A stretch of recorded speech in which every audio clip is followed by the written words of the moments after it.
যাকে দেখতে যে গর্ব হয়, সেই গর্ব সেই গর্বটাকে যাতে কার্যকরী করতে পারি সেই জন্য আমরা এগিয়ে এসেছি আর কি। আমি নিজেই হার্ট অপারেশনের রুগী, তা সত্ত্বেও বুদ্ধবাবুর সততা, ন্যায়নিষ্ঠা এবং তার জীবনযাপন এবং তার আদর্শ নীতি আমাকে আকৃষ্ট করেছে। এর মতো মানুষ আর পাওয়া যাবে না। এমন একটা মানুষ যার আদর্শ অনুসরণ করা যায়, পশ্চিমবাংলায় এখন এরকম মানুষ খুব কম। এরকম আদর্শবান মানুষ যাকে আমি আমার ছেলেকে বলি তুই বুদ্ধবাবুর মতো হ, এর থেকে বড় শিক্ষা আর ছেলেকে আমার দেওয়ার আর কিছু নেই। বুদ্ধদেব আমাদের শুধুমাত্র লিডার না, উনি আমাদের আদর্শ, আমাদের পথ দেখিয়েছেন। আমরা চাইবো ওনার পথে দেখানো পথেই আমরা যেন এগিয়ে যাই। আমাদের ছেড়ে চলে গেলেন হঠাৎ করে, ভাবতে পারছি না। আর উনি যা দেখিয়েছেন আমরা সেই পথেই চলবো। কিন্তু আমরা দেখেছি 2011 সালের পরের থেকে যা যা ঘটনা ঘটেছে তাতে মোটেও শিল্প সম্ভাবনা পশ্চিমবঙ্গে আছে বলে এই মুহূর্তে দাঁড়িয়ে আমার মনে হচ্ছে না। ওনার মতো মানুষ হয় না, মানে আমাদের থেকেও ভালো মানুষ। আমাদের তাও কিছু বলবো, আমরা অহংকার আছে, কিন্তু ওনার এতটুকু নেই। ওনারা আমাদের পাশে বসে আমাদের মিটিং করেছে। আর আজকালকার দেখছেন তো মন্ত্রী, শুধু মন্ত্রী লাগবে না, সাধারণ গ্রামের পঞ্চায়েত প্রধান বা এই তাদের লাখ লাখ টাকা, কোটি কোটি, লাখ বললে ভুল বলা হবে, কোটি কোটি টাকা তাদের, বিরাট বিরাট রাজপ্রাসাদ, অথচ ওনাকে কত সুযোগ দেওয়া হয়েছে। উনি কিন্তু পাম এভিনিউর বাইরে ওই ছোট্ট ঘর ছেড়ে কোথাও বেরোন। শ্রদ্ধা জ্ঞাপন করতে এসেছি। দেখুন আজকে যে রাজনীতি অবস্থা পশ্চিমবঙ্গের, আজকে 13 বছর আগে যে বুদ্ধবাবুর রাজনীতি দেখি, আজকে দেখুন রাজনীতিতে ভালো খারাপ দুটো মিলিয়ে লোক থাকবে, কিন্তু আজকে ইয়ং জেনারেশন বা বাচ্চারা ছাত্র রাজনীতিতে আসবে, তারা একটা আইকন দেখে আসবে, যেমন কাকে দেখে রাজনীতিতে আসছি, তো সেই আইকন হলো আমাদের বুদ্ধদেব ভট্টাচার্য। আজকে সেক্টর 5 যে বুদ্ধদেব ভট্টাচার্য করে গেছিলেন বা বামপন সরকার করে গেছিলো, আজকেও নতুন সরকার তো সেক্টর 6 এটা করতে পারলো না, সেক্টর 7 করতে পারেনি, নিউ টাউনের পথে সুপার টাউন করে দেখাতে পারেনি।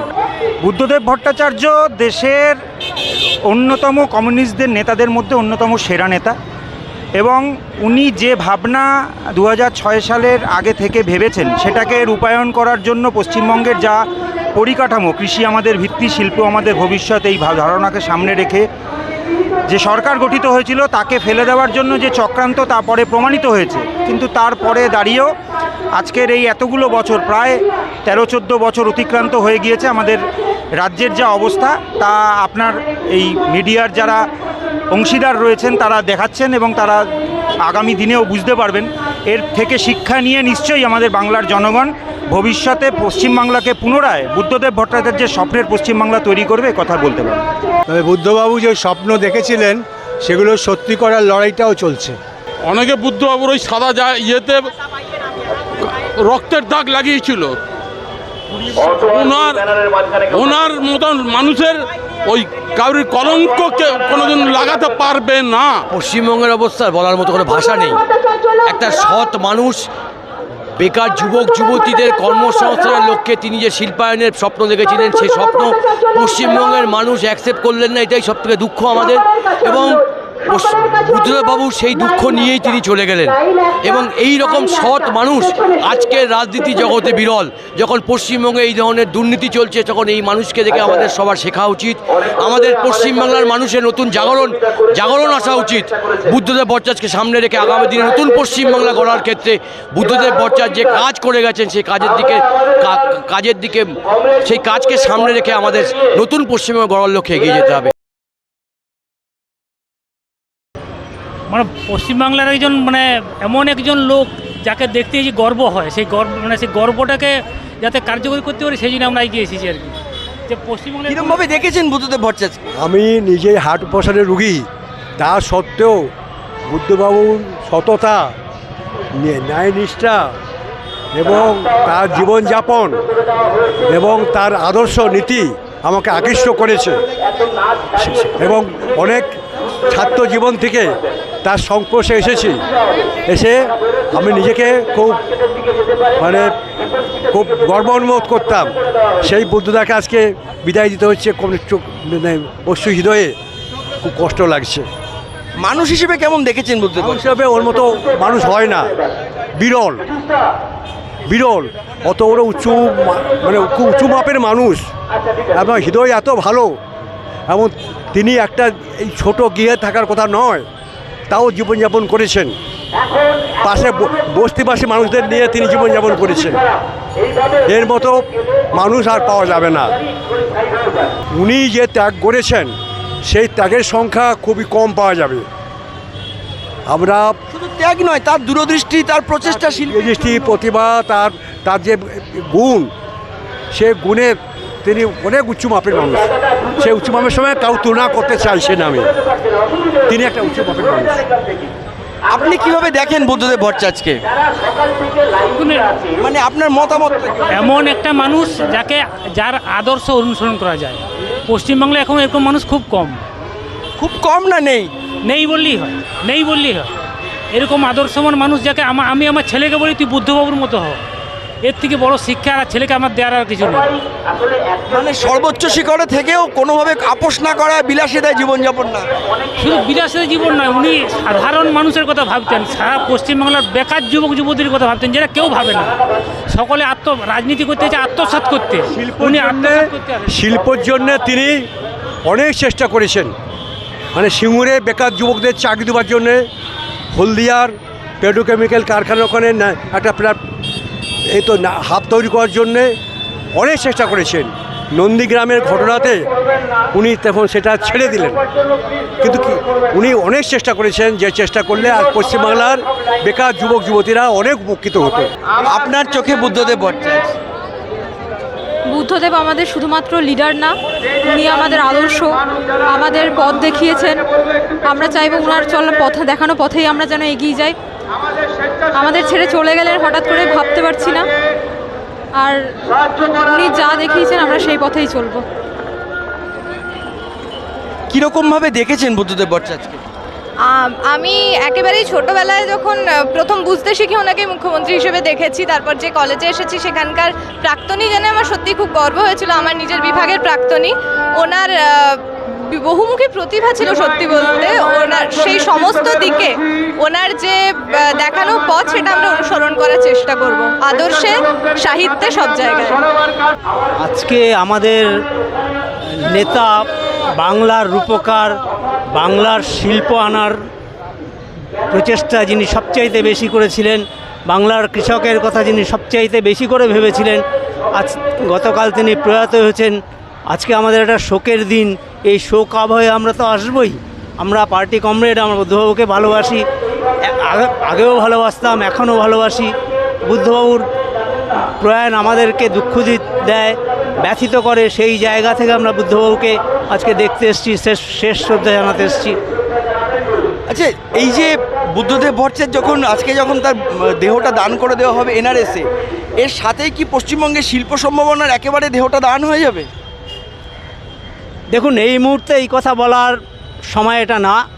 কি হবে সেটা আমরা জানি না, কিন্তু আমরা দেখেছি 2011 সালের পরের থেকে যা ঘটনা ঘটেছে তাতে মোটেও শিল্প সম্ভাবনা পশ্চিমবঙ্গে আছে বলে এই মুহূর্তে দাঁড়িয়ে আমার মনে হচ্ছে না। ভবিষ্যতে কী হবে সেটা ভবিষ্যৎ বলতে পারবে। দিদি, আপনি কিছু কীভাবে দেখেছেন বুদ্ধদেব ভট্টাচার্য? বুদ্ধবাবুকে খুব একদম সামনে থেকে দেখেছি, কারণ আমরা যাদবপুরের আমাদের তো উনি তো মুখ্যমন্ত্রী হয়েছে আমাদের যাদবপুরের বিধায়ক হয়েই, কাজে ওনাকে একদম খুব সামনে থেকে দেখার সুযোগ আমাদের হয়েছে। কীরকম দেখেছেন বলুন তো? কীরকম মানুষ? ওনার মতো মানুষ হয় না, মানে আমাদের থেকেও ভালো মানুষ। আমাদের তাও কিছু বলবো, আমরা অহংকার আছে, কিন্তু ওনার এতটুকু নেই। ওনারা আমাদের পাশে বসে আমাদের মিটিং করেছে। ভারতবর্ষের ইতিহাসে এরকম মুখ্যমন্ত্রী পাওয়া খুব কঠিন, যিনি ওই রকম একটা ঘরে সারা জীবন কাটালেন। খুব কঠিন, বলুন তো কিরম নির্লোভ। আর আজকালকার দেখছেন তো মন্ত্রী, শুধু মন্ত্রী লাগবে না, সাধারণ গ্রামের পঞ্চায়েত প্রধান বা এই তাদের লাখ লাখ টাকা, কোটি কোটি, লাখ বললে ভুল বলা হবে, কোটি কোটি টাকা তাদের, বিরাট বিরাট রাজপ্রাসাদ, অথচ ওনাকে কত সুযোগ দেওয়া হয়েছে। উনি কিন্তু পাম এভিনিউর বাইরে ওই ছোট্ট ঘর ছেড়ে কোথাও বেরোননি। কাজে বুঝুন কতটা নির্লোভ। এলাম তাকে শ্রদ্ধা জানাতে, আমাদের দীর্ঘদিনের কমরেড, আমাদের একই পথের সাথী, আমরা শ্রদ্ধা জানাতে। ওনার যে স্বপ্ন ছিল সেটা যদি সফল হতো, আজকে পশ্চিমবঙ্গের অবস্থা বদলাতো না? উচিত তো ছিল, মানুষ ভুল বুঝেছে, কি করা যাবে। আপনার কি মনে হচ্ছে দিদি? আর কিছু বলার নেই, যে এমন একজন মানুষ ছিল চলে গেল, আর তো ওনার আর হেল্প তো আমরা পাবো না। আর উনি যেভাবে চালাতেন সেটাও আর হবে কিনা জানি না। যে আপ্রাণ চেষ্টা পশ্চিমবঙ্গের শিল্পায়নের জন্য, কিভাবে দেখেছিলেন শিল্পায়নটা দরকার ছিল? সেটার ব্যাপারে আর কিছু বলতে যাব না বেশি, কিন্তু উনি যা ভেবেছিলেন তা অন্য কেউ সহজে ভাবতে পারতেনও না, পারবেও বলে ভবিষ্যতে জানি না কে পারবে। তবে যাই হোক, আজকে শেষ বেলা একটু দেখে গেলাম। কেন এলেন? শ্রদ্ধা জ্ঞাপন করতে এসেছি। দেখুন আজকে যে রাজনীতি অবস্থা পশ্চিমবঙ্গের, আজকে 13 বছর আগে যে বুদ্ধবাবুর রাজনীতি দেখি, আজকে দেখুন রাজনীতিতে ভালো খারাপ দুটো মিলিয়ে লোক থাকবে, কিন্তু আজকে ইয়ং জেনারেশন বা বাচ্চারা ছাত্র রাজনীতিতে আসবে, তারা একটা আইকন দেখে আসবে, যেমন কাকে দেখে রাজনীতিতে আসছি। তো সেই আইকন হলো আমাদের বুদ্ধ বাচ্চা। আরও অনেকেই আছেন, বাট সেই আইকনের মধ্যে একজন আমাদের বুদ্ধ বাচ্চা আছে। প্রশাসনের সর্বোচ্চ শিখরেও থেকে এইরকম একজন জীবনযাপন করা যায়, এটা কি মনে হয় আদর্শ হওয়া উচিত? একদমই আদর্শ হওয়া উচিত, এরকম আদর্শ ছিলেন। আর উনি দেখিয়েছেন লোককে কী করে লোভের ওপরও জীবন আছে, লোভের উপরে উঠেও রাজনীতি করা যায়, সেটা দেখেছি। বিশেষ আজকে যে রাজনীতি তার সঙ্গে এটার 180 ডিফারেন্স। পশ্চিমবঙ্গের বর্তমান রাজনীতিতে এরকম কোনো মানুষ খুঁজে পান? নিশ্চয়ই এরকম মানুষ নিশ্চয়ই আছেন। দেখুন ওরকমভাবে তো বলা যায় না যে একদম 100% বুদ্ধ হয়ে পাচ্ছে, বাট এরকম আছে। বাট এর অপোজিট মানুষ আমরা দেখতে পাচ্ছি। আপনাদের বিভিন্ন মিডিয়াগুলো, মেইনস্ট্রিম মিডিয়াও দেখিয়েছে টাকার পাহাড়, খেলনার পাহাড় সব দেখিয়েছে, কি আর করা যাবে। আচ্ছা, এই যে বুদ্ধদেব ভট্টাচার্যের যে শিল্পায়নের পরিকল্পনা ছিল, সেটা সফল হলে আজকে পশ্চিমবঙ্গ কোথায় থাকবে? আজকে আমি জানি না আপনার কোন মিডিয়া, এটা আপনার চ্যানেল যেখানে, বা ধরুন আরও যে মেইনস্ট্রিম মিডিয়াগুলো তাদের যে চ্যানেল আছে তারা কোথায় আছে দেখুন, শিল্পায়ন করে কোথায়, সেখানেই থাকতো। আজকে সেক্টর 5 যে বুদ্ধদেব ভট্টাচার্য করে গেছিলেন বা বামপন সরকার করে গেছিলো, আজকেও নতুন সরকার তো সেক্টর 6 এটা করতে পারলো না, সেক্টর 7 করতে পারেনি, নিউ টাউনের পথে সুপার টাউন করে দেখাতে পারেনি। আমরা শিল্পপতি হিসেবে সৌরভ গাঙ্গুলিকে পেয়েছি স্পেনে গিয়ে, হ্যাঁ সে তো শিল্পপতি হিসাবে আজকে পেয়েছিলাম, চামচ চুরি করে এনেছিল, সেটা তো কথা না। প্রাক্তন মুখ্যমন্ত্রী বুদ্ধদেব ভট্টাচার্য প্রয়াত হয়েছেন, তার জন্য এসেছি। আপনার অভিজ্ঞতায় বুদ্ধদেব ভট্টাচার্যকে যতদিন দেখেছেন, আপনি কিভাবে মূল্যায়ন করছেন? বুদ্ধদেব ভট্টাচার্যের মূল্যায়ন করার যোগ্যতা আমার নেই।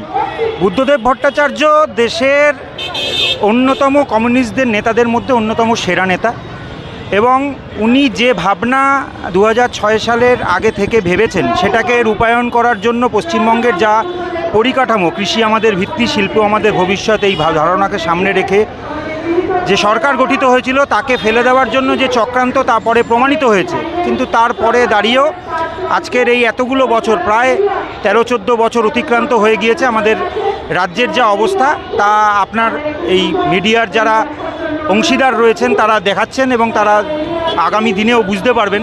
এর থেকে শিক্ষা নিয়ে নিশ্চয়ই আমাদের বাংলার জনগণ ভবিষ্যতে পশ্চিমবাংলাকে পুনরায় বুদ্ধদেব ভট্টাচার্যের স্বপ্নের পশ্চিমবাংলা তৈরি করবে, কথা বলতে পারবে।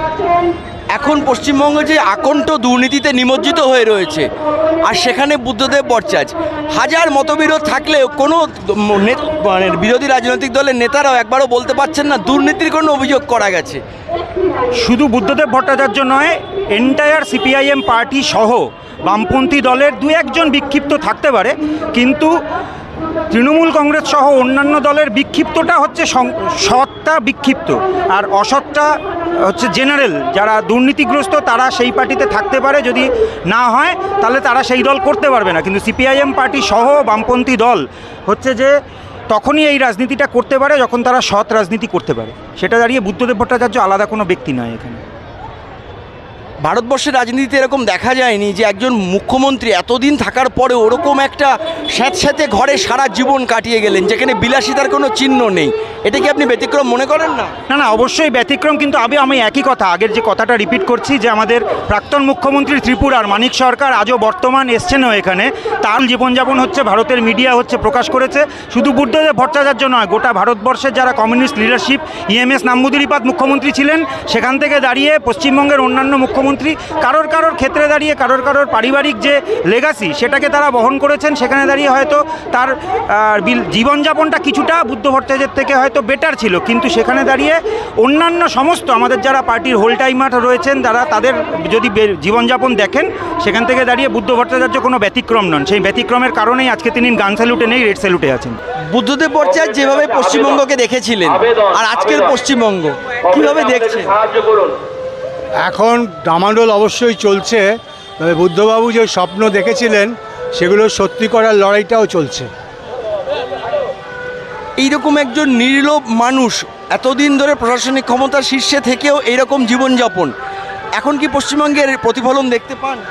হ্যাঁ হ্যাঁ, বুদ্ধবাবুর অনেক ফলোয়ার আছেন এবং আমি আপনাদের দলে বলছি না, বর্তমান রাজনৈতিক শাসকের কিছু মানুষ নিশ্চয়ই আছে, দলে তো আছেই, দলের বাইরেও কিছু সৎ সভ্য মানুষ নিশ্চয়ই আছে। না পশ্চিম না, কোনো প্রশ্নই ওঠে না, কোনো প্রশ্নই ওঠে না। বুদ্ধদেব বাবুর যে স্বপ্নটা ছিল শিল্প তৈরি করার, সেই সম্ভাবনা কি আপনার মনে হয় পশ্চিমবঙ্গ আর কোনো দিন ঘুরে দাঁড়াতে পারবে যেভাবে নষ্ট? অবশ্যই পারবে, অবশ্যই পারবে। দেখুন, অনেকে বুদ্ধবাবুর ওই সাদা ইয়েতে রক্তের দাগ লাগিয়েছিল। ওনার মতন মানুষের ওই কারোর কলঙ্ককে কোনোদিন লাগাতে পারবে না, এটা আমি জোর গলায় বলছি। ওনার মতন সৎ, ওকে খুনি বলা হয়েছিল। কারা খুন করে? ওনাকে খুনি বলা হয়েছিল, সিঙ্গুরের ঘটনার পরে ওনাকে খুনি বলা হয়েছিল। বাস্তবে উনি কি খুনি? সিঙ্গুরে না, নন্দীগ্রামে। বাস্তবে কি উনি খুনি? এটা আপনাদেরই কি মনে হয়? এই তো কতগুলো পোস্ট। তাপসী মালিকের বাবা কি বলেছে? আমার মেয়েকে সিপিএম মারেনি। একটা জিনিস চিন্তা করুন, যেখানে যে ভদ্রলোক বলে আসলো নন্দীগ্রামে আপনারা চাইছেন না কোনো কেমিক্যাল হবে না, তারপরে কি করে এই ধরনের একটা আন্দোলন হয়? এবং হচ্ছে বড় জিনিস, বুদ্ধ ভট্টাচার্য প্রত্যেক বিরোধী দলকে ডেকে বলেছিল যে আপনারা কি যা চাইছেন তাই হবে, কিন্তু আমি পুলিশ পাঠাচ্ছি, আপনারা একটুখানি সহযোগিতা করুন। এবং বুদ্ধদেব ভট্টাচার্য জানে না যে নন্দীগ্রামে এতে ওরমভাবে গুলি চালিয়েছে। তারপরে উনি নিজে স্বীকার করে নিয়েছেন এই দোষটা আমারই দোষ, কারণ পুলিশের ঘাড়ে ফেলেনি, ওটা আমারই দোষ বলে সেটাকে। শিশির অধিকারী কি বলেছে? যে পুলিশ হয় যায়নি, চটি পায়ে কারা গেছিল। এগুলো আপনারা সাংবাদিকরা এই ঘটনাগুলো একটু যাতে ঠিক। নন্দীগ্রামের যে ঘটনা ঘটেছিল তাতে দেখা যাচ্ছে আনন্দবাজারের ছবি দেখালো, এরকম করে বন্দুক হাতে নিয়ে রেগুলার দেখিয়েছে। এটা কোনো দিন হতে পারে? একদিন হতে পারে যে আক্রমণ করছে, তাহলে আমি আমার ছবি দেখছি, তাহলে যে তুলেছে তাকে কি আমি বাঁচিয়ে রাখবো? বুদ্ধদেব ভট্টাচার্য চলে গেলেন, কিভাবে দেখছেন পশ্চিমবঙ্গের অবস্থা?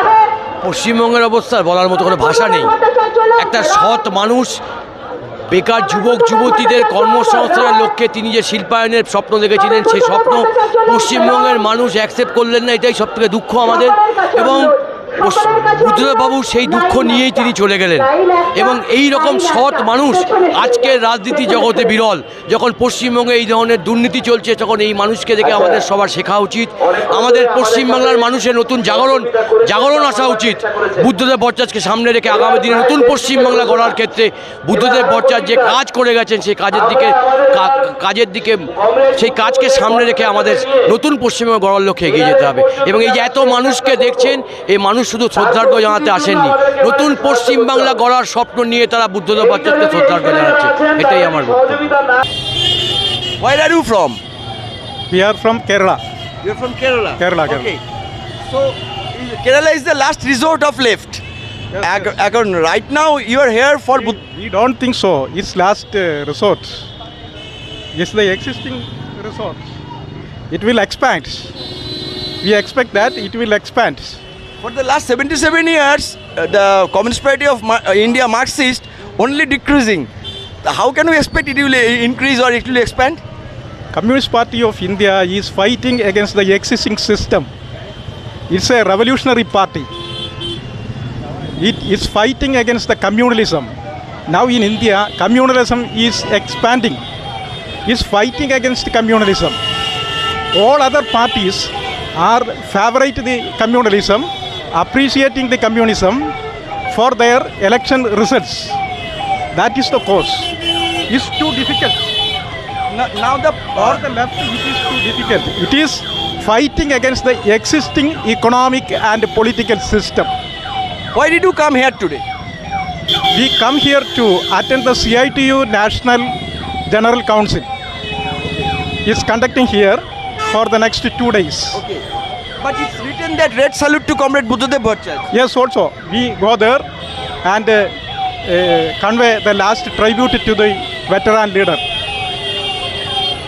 So Buddhadev Bhattacharya was the last commander of CPIM in West Bengal, and after that, that only decreasing is happening. So how do you think? Is it possible for you to come back? Yes, I think the left will come back in Bengal with more power. The youngsters, the young generation will come to the left politics. I hope. But the problem is that for the first time in history of Indian politics, BJP has got a one MP from Kerala. Yes, yes. How do you consider it? It's not the victory of BJP. He is a film star. And the Christian community also supported. In Thrissur, he got gain from Thrissur. It's a Christian area. The Christians supported him. He's a film star. So don't you think that it's a failure of Communist Party, because the Kerala has given us the first communist government in independent India, but there still Christians are voting for their religious identity. So don't you think that it's a failure of Communist No, Party? nothing. Because the BJP government using the enforcement directorate, income tax authorities and CBI to threaten all communities, all minorities. Because of the afraid and because of the existence tendency, they supported in a Lok Sabha election. And I don't think it is a everlasting tendency. Congrats, comrade, and you are very hopeful. Best luck. I am hopeful. I hope the working class will emerge in India, especially in Bengal. I don't think BJP will gain in Kerala. It's a rare victory of Suresh Gopi, a film star.